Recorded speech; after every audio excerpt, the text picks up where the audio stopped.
Ayan po, introduce ko muna ang aking character. So, Mhm. I played the role Winnie Bravo. So, isa po siyang Brave Scouts. At ang aking kapatid si Lucy, ginagampanan ni Zephanie. At kami dito ay mga Brave Scouts nga. At sila ay malalakas sa lahat ng bagay. Kaya Yun. kita ninyo, nilapitan siya ni Jiro kanina.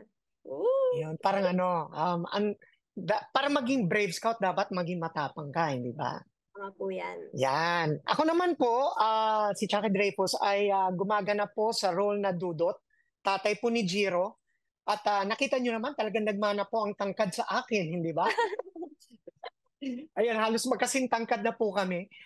But of course, nakikita nyo naman doon sa palabas, di ba, sa unang napanood ninyo, na dinidiscourage ko si Jiro na maging matapang. Kasi nga, sa pananaw ni Dudot, walang maganda may dudulot ang pagiging matapang. Napapasabak lang sa gulo, napapasubo, at para sa akin, parang hindi worth it yun. Ikaw ba, Althea, ano ka ba?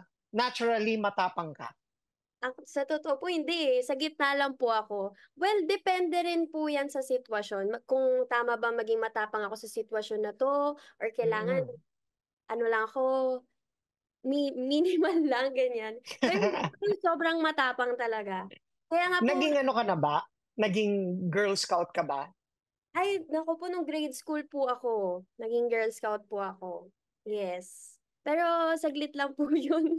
Mm, mm, mm. Ayun.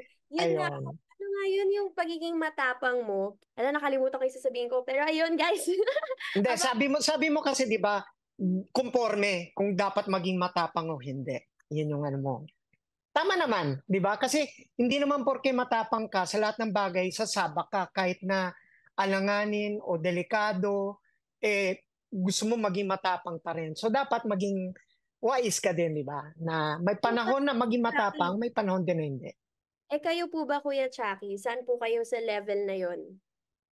Well, syempre, kailangan naman din maging matapang sa mga, gaya nga ng sabi mo, di ba? Very important to be brave sa mga ibang aspeto. May mga aspeto din, kailangan maging matalino ka din at madunong na i-assess mo din ang sitwasyon kung kailan mo talagang um, worth it ba? Dapat ba ako maging matapang or is it more worth it to walk away? Di ba?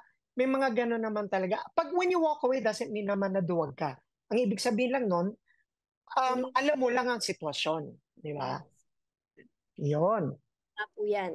Kaya kayo guys, kapag alam nyo nasa tama kayo, dapat ipaglaban nyo rin, di ba? Mm-mm.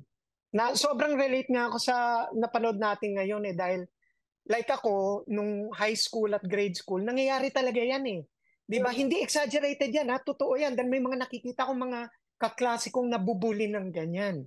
At parang nano-nostalgia ko bigla na parang kung ano naalala ko nung kabataan ko. Ayan. Ako man naging kumbaga kahit papaano na experience ko din yan. O, yung Ayan. book, But we will talk about that later on. Yan.